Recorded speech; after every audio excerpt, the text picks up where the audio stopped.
प्रिय प्रतियोगी, मैत्री इंस्टीट्यूट की सामान्य अध्ययन की श्रृंखला में आपका पुनः एक बार स्वागत है। भारतीय राज्य व्यवस्था और संविधान की बात करते हुए हम लोग इस 22वें भाग में भारतीय न्यायपालिका की चर्चा कर रहे हैं और भारतीय न्यायपालिका में राष्ट्रीय हरित न्यायाधिकरण की बात कर रहे हैं, नेशनल ग्रीन ट्रिब्यूनल की बात कर रहे हैं, एनजीटी की बात कर रहे हैं। एनजीटी, राष्ट्रीय हरित न्यायाधिकरण, नेशनल ग्रीन ट्रिब्यूनल। तुम लोग जानेंगे कि ये क्या है राष्ट्रीय हरित न्यायाधिकरण, एनजीटी के उद्देश्य क्या है, इसकी शक्तियां क्या हैं। तो इसके जितने भी एस्पेक्ट है उनको जानने की कोशिश करेंगे। आइए बात करते हैं कि राष्ट्रीय हरित न्यायाधिकरण। राष्ट्रीय हरित न्यायाधिकरण एक प्रकार की अर्ध न्यायिक संस्था है। क्या है? यह एक अर्ध न्यायिक संस्था है। एनजीटी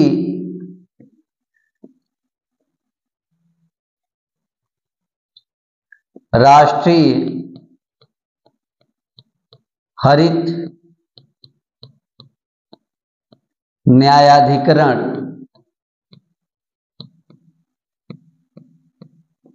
एक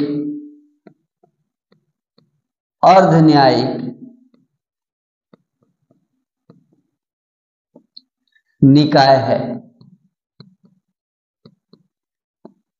अर्ध न्यायिक निकाय है।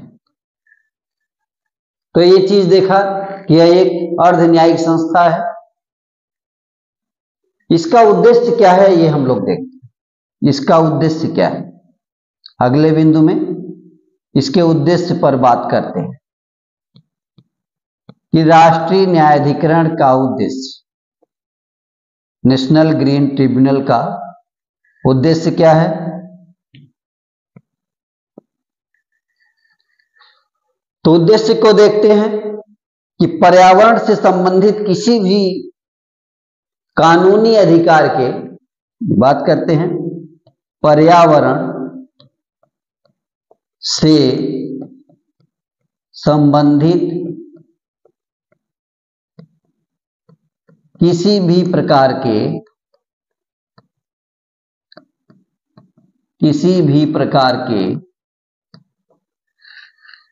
क्या कानूनी, किसी भी प्रकार के कानूनी अधिकार के प्रवर्तन तथा कानूनी अधिकार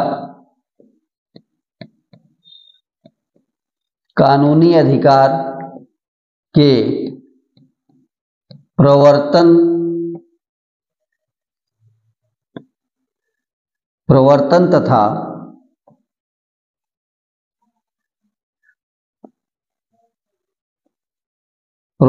तथा और क्या, एक तो हर प्रकार के कानूनी अधिकार के प्रवर्तन की बात की जा रही है तथा व्यक्तियों एवं संपत्ति के नुकसान के लिए तथा व्यक्तियों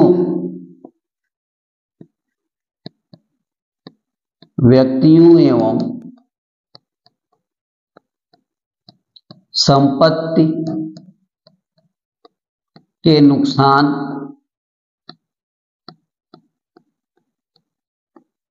नुकसान के लिए क्या किया जाएगा, नुकसान के लिए सहायता एवं क्षतिपूर्ति देने के लिए सहायता एवं क्षतिपूर्ति देने, कोई नुकसान होगा तो उसके लिए सहायता और क्षतिपूर्ति दी जाती है, तो उसके लिए कोई क्षतिपूर्ति देने या उससे संबंधित मामलों सहित या उससे संबंधित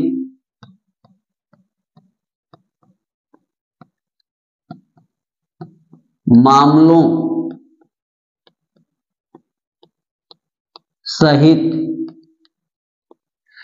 उससे संबंधित मामलों सहित सबको मिला करके पर्यावरण संरक्षण एवं वनों तथा सहित पर्यावरण संरक्षण, देखिए कितना लंबा उद्देश्य है, एवं वनों यानी उसमें वनों तथा अन्य प्राकृतिक संसाधनों के संरक्षण, वनों तथा अन्य प्राकृतिक संसाधनों का संरक्षण। ये इसके लंबे उद्देश्य को दिखा रहा है कि कितना संरक्षण से संबंधित मामलों के प्रभावी एवं शीघ्रगामी निपटारा, तो इन संसाधनों का संरक्षण, ये इसका उद्देश्य। इसका उद्देश्य क्या हुआ कि पर्यावरण से संबंधित किसी भी प्रकार के कानूनी अधिकार के प्रवर्तन तथा व्यक्तियों और संपत्ति के नुकसान के लिए सहायता और क्षतिपूर्ति देने या फिर उससे संबंधित मामलों सहित पर्यावरण संरक्षण एवं वनों तथा अन्य प्राकृतिक संसाधनों का संरक्षण, ये सब कुछ करना राष्ट्रीय हरित न्यायाधिकरण के उद्देश्य में सम्मिलित है। तो व्यापक उद्देश्य के लिए कार्य कर रहा है। राष्ट्रीय हरित अधिकरण अधिनियम 2010 के अंतर्गत इसका गठन किया गया। गठन राष्ट्रीय हरित अधिकरण अधिनियम 2010, हरित अधिकरण अधिनियम 2010 के अंतर्गत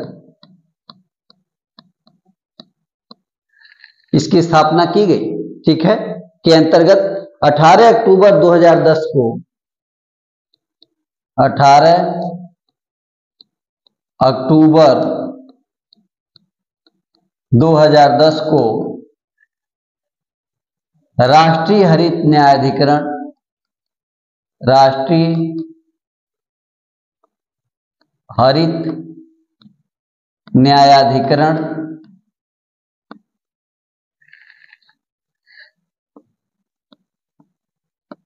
की स्थापना की गई।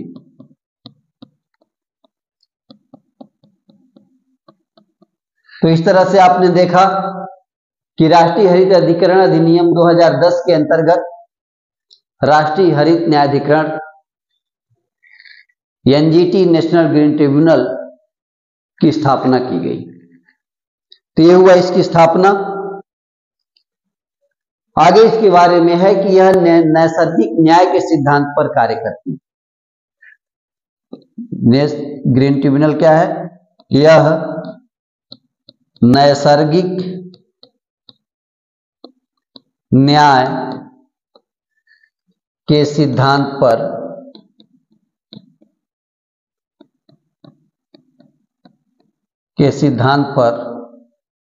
कार्य करती है।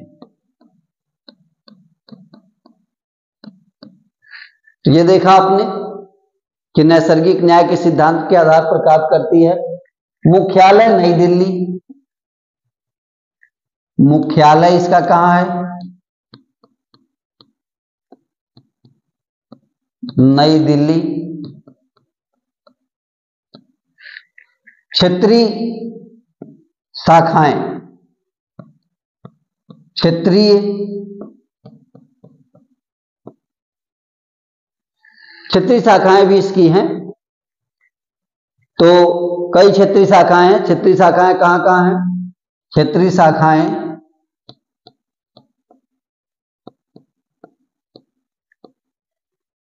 भोपाल, पुणे, कोलकाता, एवं चेन्नई।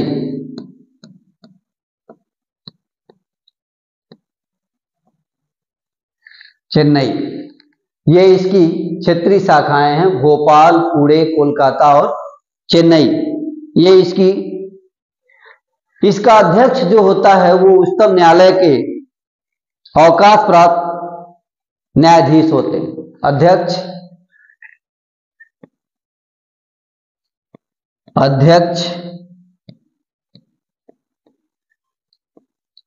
उच्चतम न्यायालय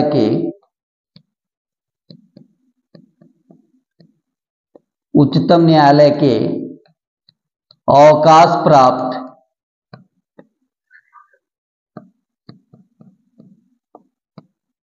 न्यायाधीश इसके अध्यक्ष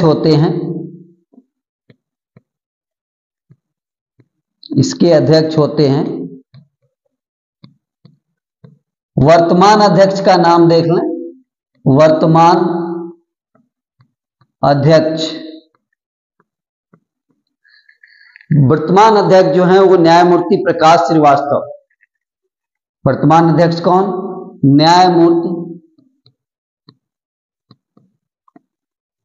न्यायमूर्ति प्रकाश श्रीवास्तव, ये वर्तमान में एनजीटी के अध्यक्ष हैं। तो न्यायमूर्ति प्रकाश श्रीवास्तव जो उच्चतम न्यायालय के अवकाश प्राप्त न्यायाधीश जो एनजीटी के अध्यक्ष हैं। एनजीटी के जो अन्य न्यायिक सदस्य होते हैं वो उच्च न्यायालय के अवकाश प्राप्त न्यायाधीश होते हैं। एनजीटी के अन्य न्यायिक सदस्य ये उच्च न्यायालय के अवकाश प्राप्त न्यायाधीश होते हैं। उच्च न्यायालय के अवकाश प्राप्त न्यायाधीश होते हैं।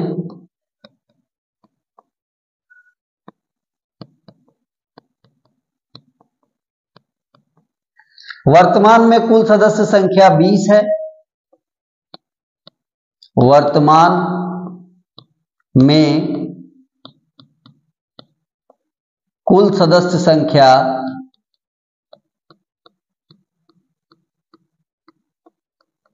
20। इसमें से न्यायिक सदस्य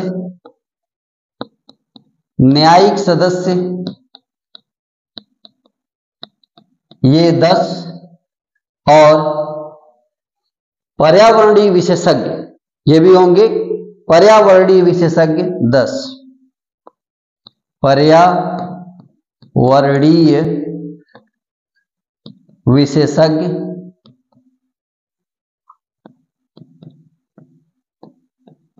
ये भी 10 होंगे। तो ये देखा गया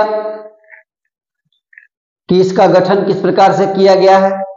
इसमें कुल सदस्यों की संख्या 20 है, अधिकतम 40 हो सकती है, फिलहाल 20 है। न्यायिक सदस्य 10, पर्यावरणीय विशेषज्ञ 10। इसकी शक्तियां क्या क्या हैं, अधिकार क्या है? एनजीटी के अधिकार,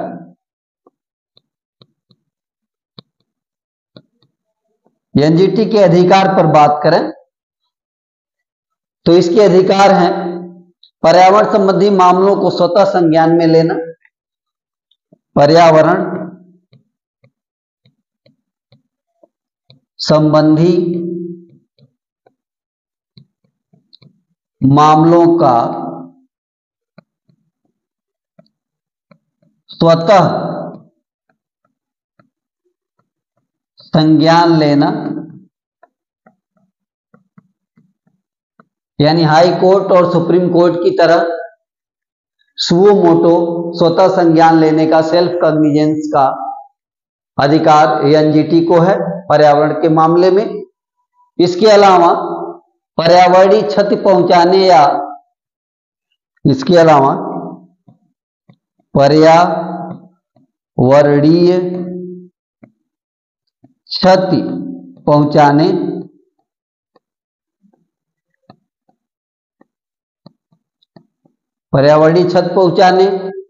उसके अलावा या नियमों का उल्लंघन करने के दोषी या नियमों का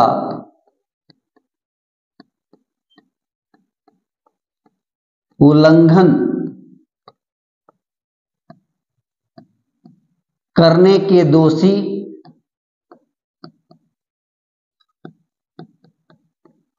अगर कोई व्यक्ति इसका दोषी पाया जाता है तो लोगों को दंड देना, दोषी लोगों को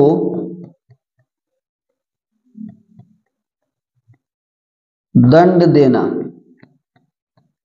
यह उद्देश्य है।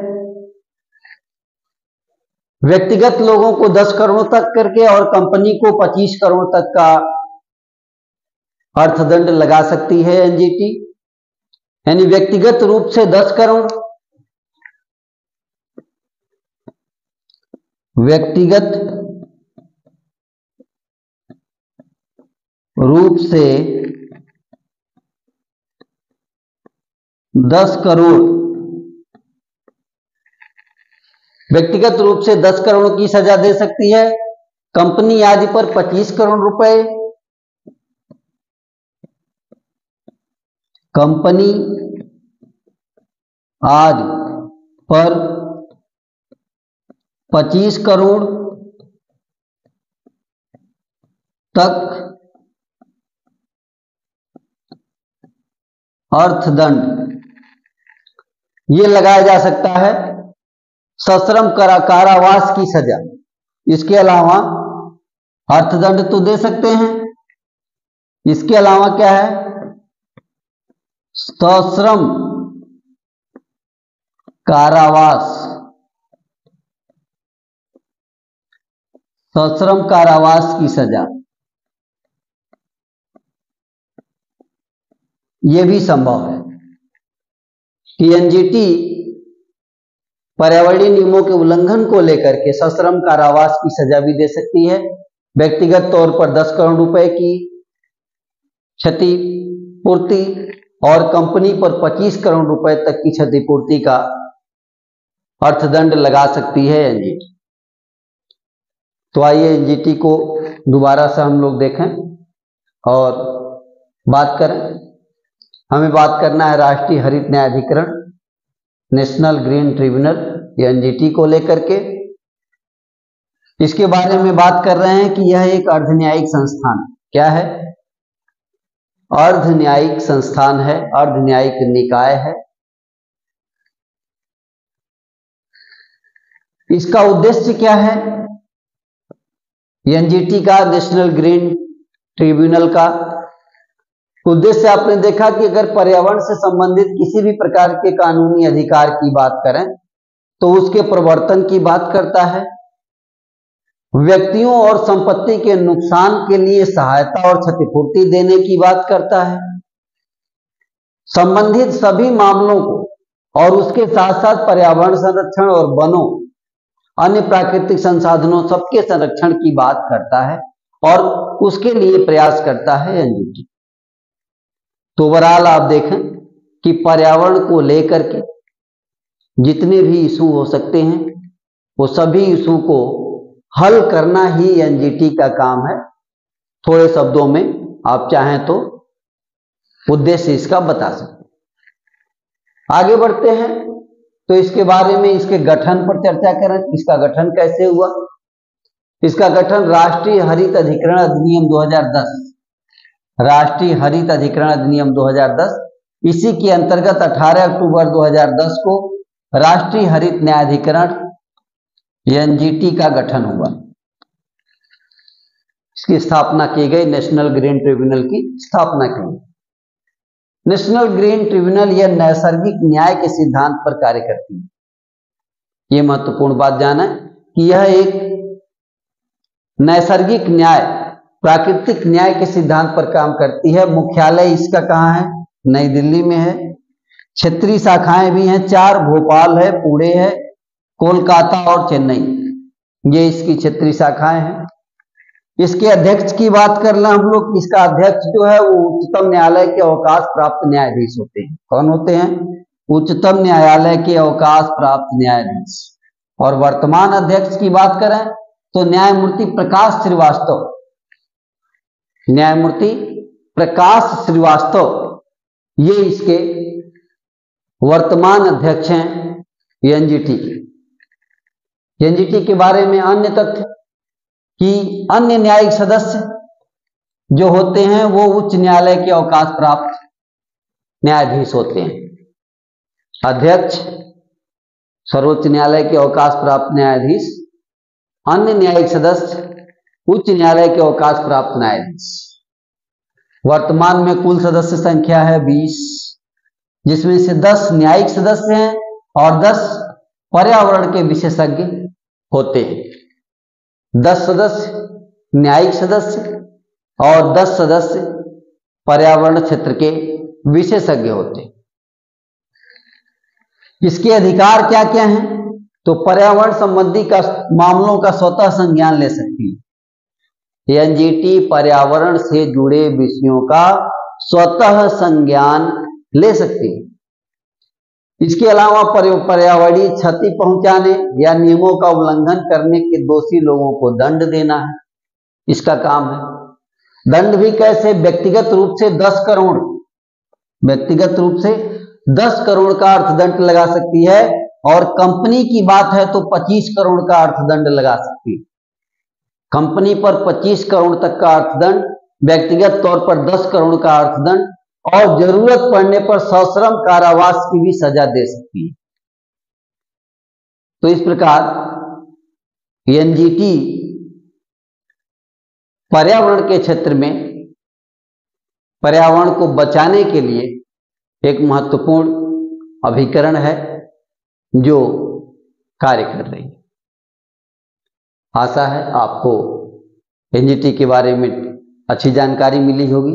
धन्यवाद।